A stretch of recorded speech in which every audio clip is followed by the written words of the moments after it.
नमस्कार दोस्तों। फिर से उपस्थित हूँ भाग 17 गोदान के साथ में। गांव में खबर फैल गई कि राय साहब ने पंचों को बुलाकर खूब डांटा और इन लोगों ने जितने रुपए वसूल किए थे वह सब उनके से निकाल लिए।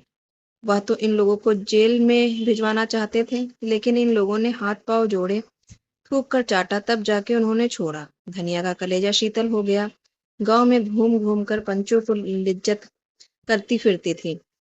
आदमी ना सुने गरीबों की पुकार, भगवान तो सुनते हैं। लोगों ने सोचा था इनसे डांट लेके मजे में फुलौड़ियां बरखाएंगे। भगवान ने ऐसा तमाचा लगाया कि फुलौड़ियां मुंह से निकल पड़ी। एक एक के दो दो भरने पड़े। अब चाटो मेरा मकान लेकर। मगर बैलों के बिना खेती कैसे हो। गांव में बुआई शुरू हो गई। कार्तिक के महीने में किसान के बैल मर जाएं तो उसके दोनों हाथ कट जाते हैं। होरी के दोनों हाथ कट गए थे और सब लोगों ने खेतों में हल चल रहे थे, बीज डाले जा रहे थे। कहीं कहीं गीत भी ताने सुनाई देती थी। होरी के खेत किसी अनाथ अबला के घर की भांति सूने पड़े थे। पुनिया के पास भी गोई थी, शोभा के पास भी गोई थी, मगर उन्हें अपने खेतों की बुआई से कहाँ फुर्सत की होरी की बुआई करे। होरी दिन भर इधर उधर मारा मारा फिरता था। कहीं उसके खेत में जा बैठता, कहीं उसकी बुआई करा देता। इस तरह कुछ अनाज मिल जाता। धनिया, रूपा, सोना सभी दूसरों की बुआई में लगी रहती थी। जब तक बुआई रही, पेटों की रोटियां पलती रहीं। विशेष कष्ट ना हुआ। मानसिक वेदना तो अवश्य होती थी, पर खाने भर को मिल जाता था। रात को नित्य स्त्री पुरुष में थोड़ी सी लड़ाई हो जाती थी। यहाँ तक कि कार्तिक का महीना बीत गया और गांव में मजदूरी मिलनी भी कठिन हो गई। अब सारा दारोमदार ऊख पर था, जो खेतों में पड़ी थी। रात का समय था, सर्दी खूब पड़ रही थी। होरी के घर में आज कुछ खाने को ना था। दिन तो थोड़ा सा भुना हुआ मटर मिल गया था, पर उस वक्त चूल्हा जलाने का कोई डौल ना था और रूपा भूख के मारे व्याकुल भी और द्वार पर कौड़े के सामने बैठी रो रही थी। घर में जब अनाज का एक दाना भी नहीं है तो क्या मांगे, क्या कहे। जब भूख न सही गई तो वह आग मांगने के बहाने पुनिया के घर गई। पुनिया बाजरे की रोटियां और बथुआ का साग पका रही थी। सुगंध से रूपा के मुंह में पानी भर आया। पुनिया ने पूछा, क्या अभी तेरे घर आग नहीं जली क्यारी? रूपा ने दीनता से कहा, आज तो घर में कुछ था ही नहीं, आग कहाँ से जलती? तो फिर आग काहे को मांगने आई है? दादा तंबाकू पियेंगे। पुनिया ने उपले की आग उसकी ओर फेंक दी, मगर रूपा ने आग उठाई नहीं और समीप जाकर बोली, तुम्हारी रोटियां महक रही हैं काकी। मुझे बाजरे की रोटियां बड़ी अच्छी लगती हैं। पुनिया ने मुस्कुराकर पूछा, खाएगी? अम्मा डांटेंगी। अम्मा से कौन कहने जाएगा? रूपा ने पेट भर रोटियां खाई और जूठे मुंह भागी हुई घर चली आई। होरी मन मारे बैठा था कि पंडित दाता दीन ने जाकर पुकारा। होरी की छाती धड़कने लगी। क्या कोई नई विपत्ति आने वाली है? आकर उनके चरण छुए और कौड़े के सामने उन्हें लिए माची रख दी। दाता दीन ने बैठते हुए अनुग्रह भाव से कहा, अब की तो तुम्हारे खेत परती पड़ गए होरी। तुमने गांव में किसी से कुछ कहा नहीं, नहीं भोला की मजाल थी कि तुम्हारे द्वार से बैल खोल ले जाता, यहीं लहास गिर जाती। मैं तुमसे जनेऊ हाथ में लेकर कहता हूँ होरी, मैंने तुम्हारे ऊपर डांड ना लगाया था। धनिया मुझे नाहक बदनाम करती फिरती है। यह लाला पटेश्वरी और झुंगुर सिंह की कारस्तानी है। मैं तो लोगों से कहने से पंचायत में बैठ भर गया था। वह लोग तो और कड़ा दंड लगा रहे थे, मैंने कह सुन के कम कराया। मगर अब सब जने सिर पर हाथ धरे रो रहे हैं। समझे थे यहाँ उन्हीं का राज है, यह न जानते थे कि गांव का राजा और कोई है। तो अब अपने खेतों की बुआई का क्या इंतजाम कर रहे हो? होरी ने करुण कंठ से कहा, क्या बताऊं महाराज, परती रहेंगे। यह तो बड़ा अनर्थ होगा। भगवान की यही इच्छा है तो अपना क्या बस। मेरे देखते तुम्हारे खेत कैसे परती रहेंगे। कल मैं तुम्हारी बुआई करा दूंगा। अभी खेत में कुछ तरी है, उपज 10 दिन पीछे होगी। इसके सिवा और कोई बात नहीं। हमारा तुम्हारा आधा साझा रहेगा। इसमें ना तुम्हें कोई टोटा है, ना मुझे। मैंने आज बैठे बैठे सोचा तो चित्त बड़ा दुखी हुआ कि जुते जुताए खेत परती रह जाते हैं। पूरी सोच में पड़ गया। चौमासे भर इन खेतों में खाद डाली, जोता, और आज केवल बुआई के लिए आधी फसल देनी पड़ रही है। उस पर एहसान कैसा जता रहे हैं। लेकिन इससे तो अच्छा यही है कि खेत परती पड़ जाएं और कुछ ना मिलेगा। लगान तो निकल ही आएगा। नहीं अब की हुई तो बेदखली आई धरी है। उसने यह प्रस्ताव स्वीकार कर लिया। दाता दीन प्रसन्न होकर चले गए।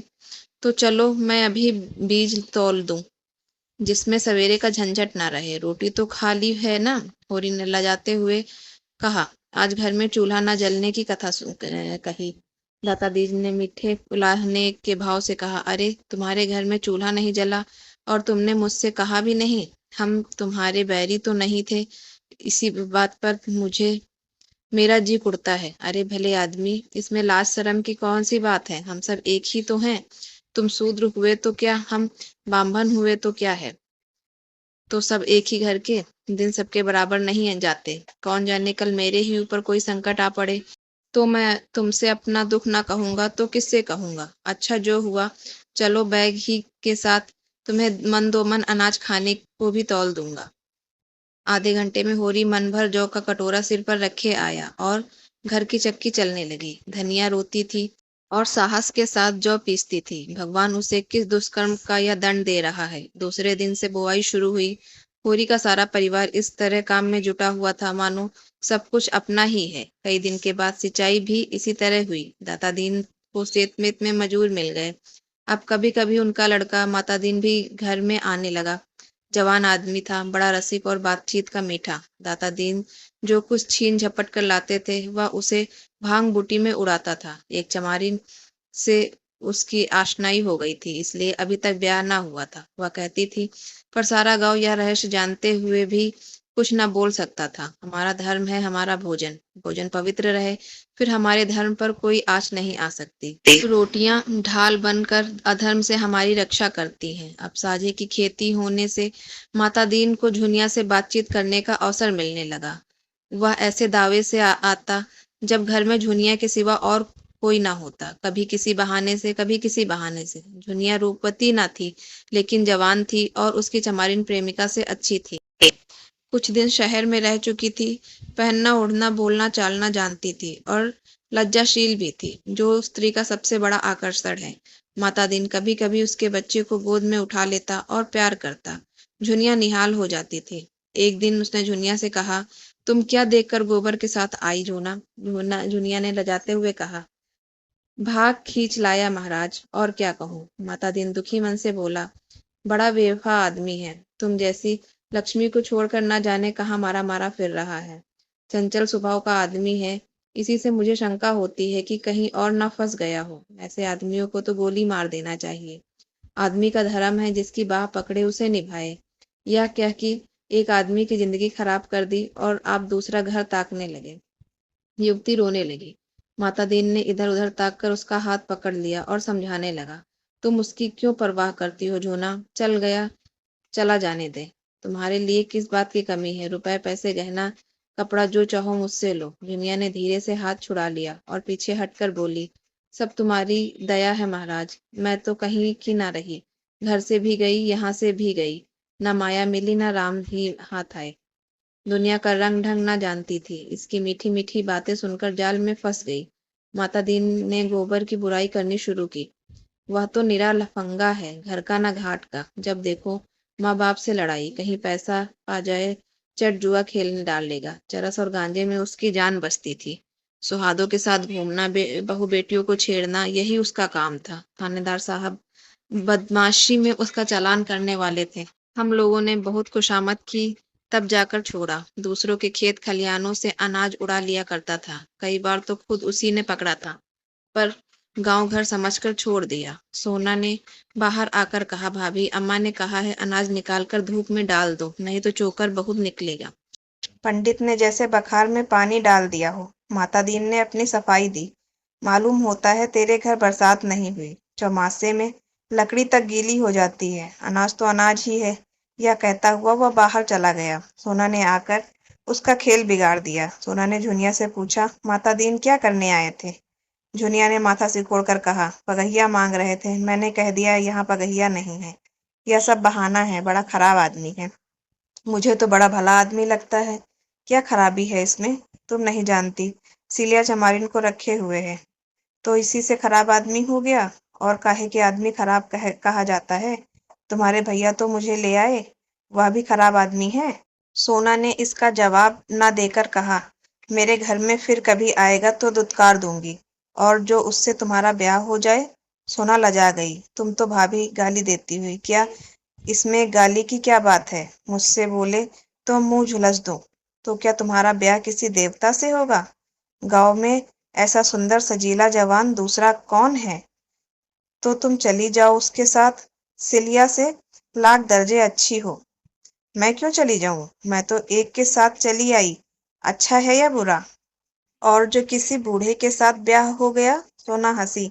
मैं उसके लिए नरम नरम रोटियां पकाऊंगी, उसकी दवाई कूटूंगी, छानूंगी, उसके हाथ पकड़कर उठाऊंगी। जब मर जाएगा तो मुंह ढाक कर रोऊंगी। और जो किसी जवान के साथ हुआ, तब तुम्हारा सिर। हाँ नहीं तो। अच्छा बताओ, तुम्हें बूढ़ा अच्छा लगता है कि जवान? जो अपने को चाहे वही जवान है, ना चाहे वही बूढ़ा है। दैव करे तुम्हारा ब्याह किसी बूढ़े से हो जाए तो देखो तुम उसे कैसे चाहती हो। तब मनाओगी किसी तरह। या निगोड़ा मर जाए तो किसी जवान को लेकर बैठ जाऊं। मुझे तो उस बूढ़े पर दया आए। इस साल इधर एक शक्कर का मिल खुल गया था। उसके कारिंदे और दलाल गांव-गांव घूमकर किसानों की खड़ी ऊख मोल ले लेते थे। वही मिल था जो मिस्टर खन्ना ने खोला था। एक दिन उसका कारिंदा इस गांव में भी आया। किसानों ने जो उसके भाव-ताव किया तो मालूम हुआ गुड़ बनाने में कोई बचत नहीं है। जब घर में ऊख पेरकर भी यही दाम मिलता है तो पेरने की मेहनत क्यों उठाई जाए। सारा गांव खड़ी ऊख बेचने को तैयार हो गया। अगर कुछ कम भी मिले तो परवाह नहीं, तत्काल तो मिलेगा। किसी को बैल लेना था, किसी को बाकी चुकाना था, कोई महाजन से गला छुड़ाना चाहता था, होरी को बैलों की गोई लेनी थी। अब की ऊख की पैदावार अच्छी न थी, इसलिए यह डर था कि माल ना पड़ेगा। और जब गुड़ के भाव मिल की चीनी मिलेगी तो गुड़ लेगा ही कौन। सभी ने बयाने ले लिए। होरी को कम से कम 100 रुपए की आशा थी। इसमें एक मामूली गोई आ जाएगी, लेकिन महाजनों को क्या करें। दाता दीन, मंगरू, दुलारी सिंह, झिंगुर सिंह सभी तो प्राण खा रहे हैं। अगर महाजनों को देने लगेगा तो 100 रुपए सूद भर को भी ना होंगे। कोई ऐसी जुगत न सोचती थी कि के ऊपर हाथ आ जाए और किसी को खबर ना हो। जब बैल घर आ जाएंगे तो कोई क्या कर लेगा। गाड़ी लदेगी तो सारा गांव देखेगा ही। तौल पर जो रुपए मिलेंगे वह सबको मालूम हो जाएंगे। संभव है मंगरू और दाता दीन हमारे साथ साथ रहें। इधर रुपए मिले, उधर उन्होंने गर्दन पकड़ी। शाम को गिरधर ने पूछा, तुम्हारी ऊख कब तक जाएगी होरी काका? होरी ने झांसा दिया, अभी तो कुछ ठीक नहीं है भाई। तुम कब तक ले जाओगे? गिरधर ने भी झांसा दिया, अभी तो मेरा भी कुछ ठीक नहीं है काका। और लोग भी इसी तरह की उड़न झाइयां बताते थे। किसी को किसी पर विश्वास न था। झिंगुर सिंह के सभी रेनिया थे और सबकी यही इच्छा थी कि झिंगुर सिंह के हाथ रुपए न पड़ने पाए, नहीं वह सबका सब हजम कर जाएगा। और जब दूसरे दिन असमी फिर रुपए मांगने जाएंगे तो नया कागज, नया नजराना, नई तहरीर। दूसरे दिन शोभा आकर बोला, दादा कोई ऐसा उपाय करो कि झिंगुर को हैजा हो जाए, ऐसा गिरे कि फिर ना उठे। होरी ने मुस्कुराकर कहा, क्यों उसके बाल बच्चे नहीं हैं? उसके बाल बच्चे को देखो कि अपने बाल बच्चे को देखें। यह तो दो दो मेहरिया को आराम से रखता है, यहाँ तो एक को रूखी रोटी भी मयसर नहीं। सारी जमा ले लेगा, एक पैसा भी घर ना लाने देगा। मेरी तो हालत और भी खराब है भाई। अगर रुपए हाथ से निकल गए तो तबाह हो जाऊंगा। गोई के बिना तो काम ना चलेगा। अभी 2-3 दिन ऊख ढोते लगेंगे। जो ही सारी ऊख पहुंच जाए, जमादार से कहे कि भैया कुछ ले ले, मगर उधर ऊख चटपट तौल दे, दाम पीछे देना। इधर झिंगुर सिंह ने कह देंगे अभी रुपए नहीं मिले। होरी के विचार करके कहा, झिंगुर सिंह हमसे तुमसे कई गुना चतुर है शोभा। जाकर मुनीम से मिलेगा और उसी से रुपए ले लेगा। हम तुम ताकते रह जाएंगे। जिस खन्ना बाबू का मिल है उन्हीं खन्ना बाबू की महाजनी कोठी भी है, दोनों एक है। शोभा निराश होकर बोला, न जाने इन महाजनों से भी कभी गला छूटेगा कि नहीं। होरी बोला, इस जन्म में तो कोई आशा नहीं है भाई। हम राज नहीं चाहते, भोग विलास नहीं चाहते, खाली मोटा झोटा पहनना और मोटा झोटा खाना और मर्जाद के साथ रहना चाहते हैं, वह भी नहीं साधता। शोभा ने धूर्ता के साथ कहा, मैं तो दादा इन सबों को अब की चकमा दूंगा। जमादार को कुछ दे दिलाकर इस बात पर राजी कर लूंगा कि रुपए के लिए हमें खूब दौड़ाए। झिंगुर कहाँ तक दौड़ेंगे? होरी ने हंसकर कहा, यह सब कुछ ना होगा भैया, कुशल इसी में है कि झिंगुर सिंह के हाथ पांव जोड़ो, हम जाल में फंसे हुए हैं।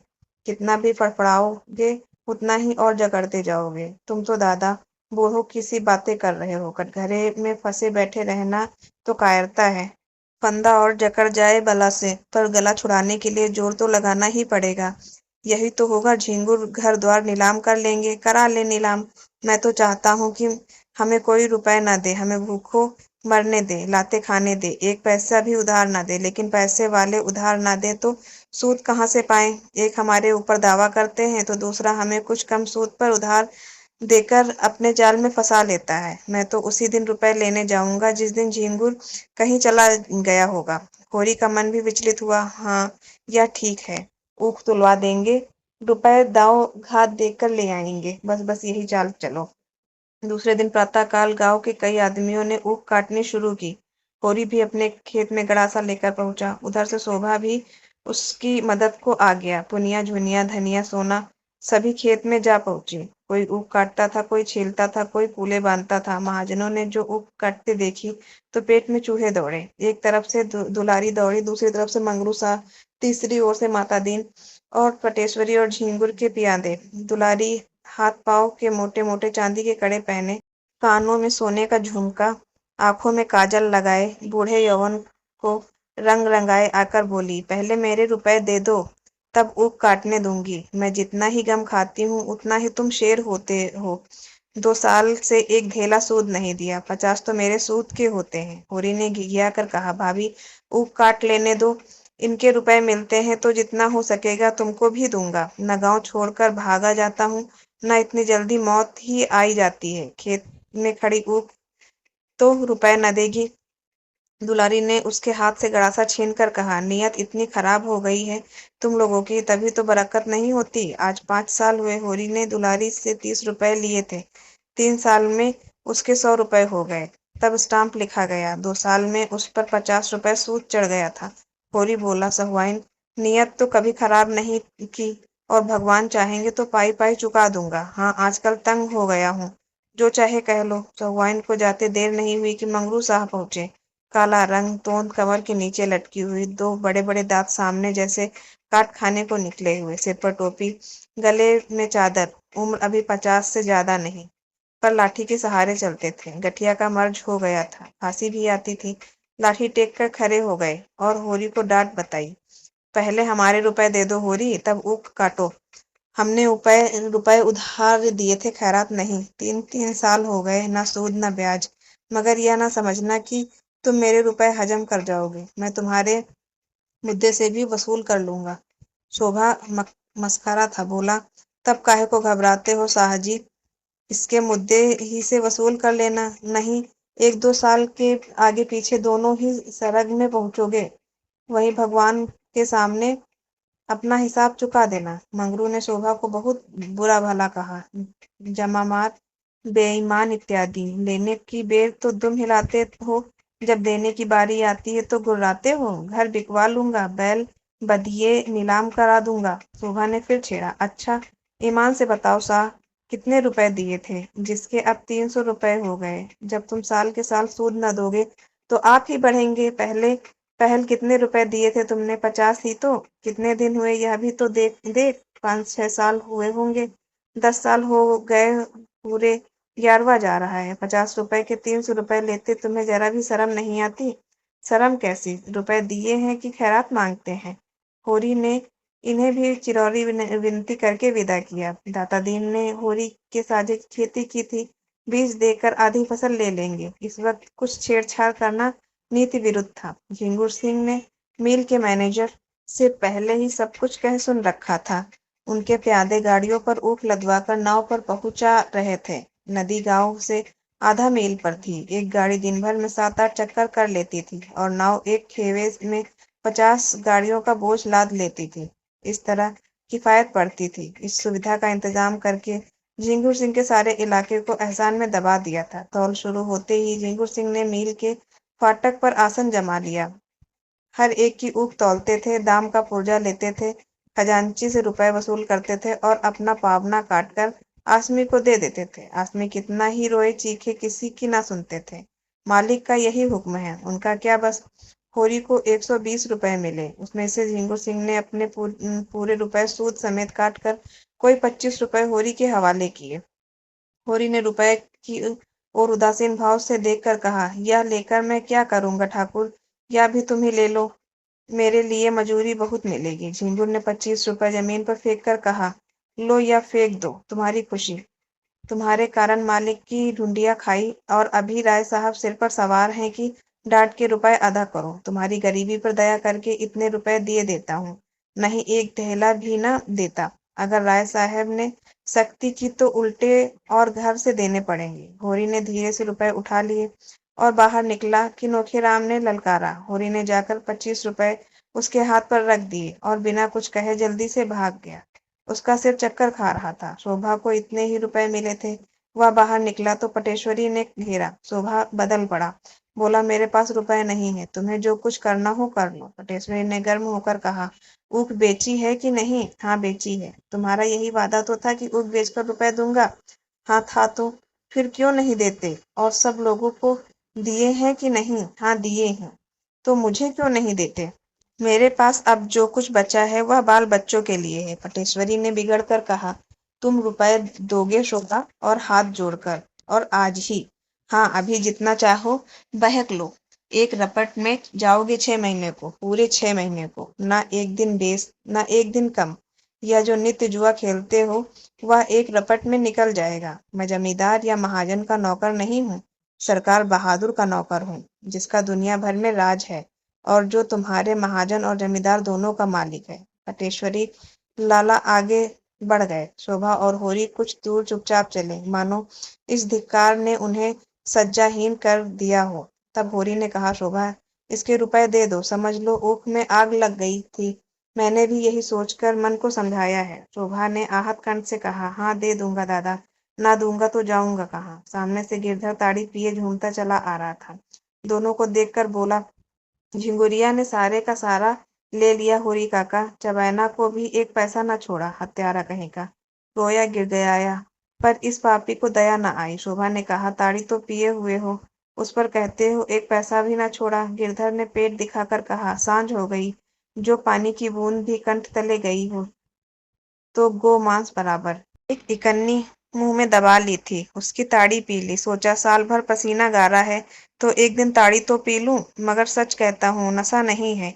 एक आने में क्या नशा होगा? हाँ झूम रहा हूँ जिससे लोग समझे खूब पिए हुआ हूँ। बड़ा अच्छा हुआ काका, बेबाकी हो गई। 20 लिए उसके 160 भरे, कुछ हद है। होरी घर पहुंचा तो रूपा पानी लेकर दौड़ी, सोना चिलम भर लाई। धनिया ने चवेना और नमक लाकर रख दिया और सभी आशा भरी आंखों से उसकी ओर ताकने लगे।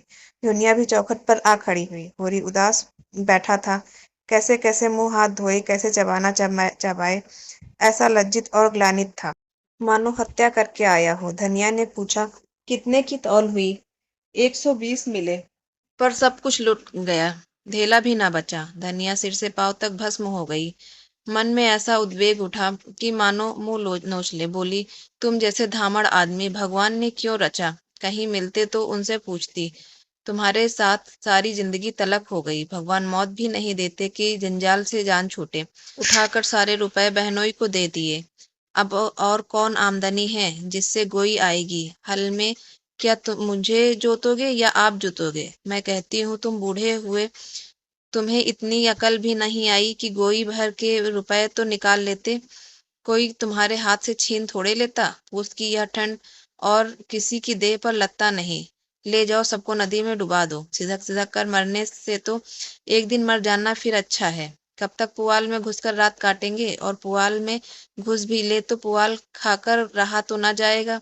तुम्हारी इच्छा हो घास ही खाओ, हमसे तो घास ना खाई जाएगी। या कहते कहते वह मुस्कुरा पड़ी। इतनी देर में उसकी समझ में यह बात आने लगी थी कि महाजन जब सिर पर सवार हो जाए और अपने हाथ में रुपए हों और महाजन जानता हो कि इसके पास रुपए हैं, तो असमी कैसे अपनी जान बचा सकता है।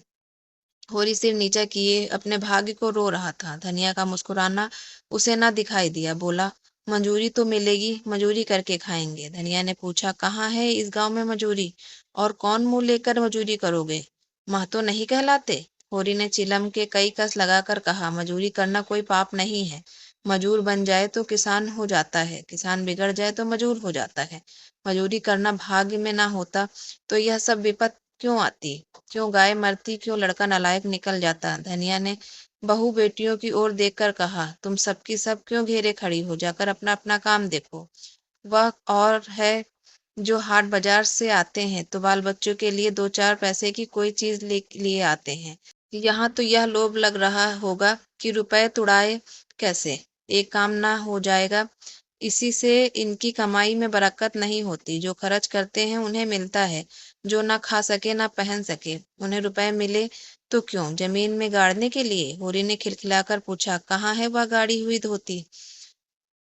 जहाँ रखी है वही होगी। रोना तो यही है कि यह जानते हुए तो पैसे के लिए मरते हो। चार पैसे की कोई चीज लाकर बच्चों के हाथ पर रख देते तो पानी में ना पड़ जाते। झिंगुर ने तुम्हें कह देते कि 1 रुपए मुझे दे दो, नहीं मैं तुम्हें 1 पैसा ना दूंगा, जाकर अदालत में लेना, तो वह जरूर दे देता। होरी लज्जित हो गया। अगर वह झल्लाकर 25 रुपए नोखे राम को ना देता तो नोखे क्या कर लेता?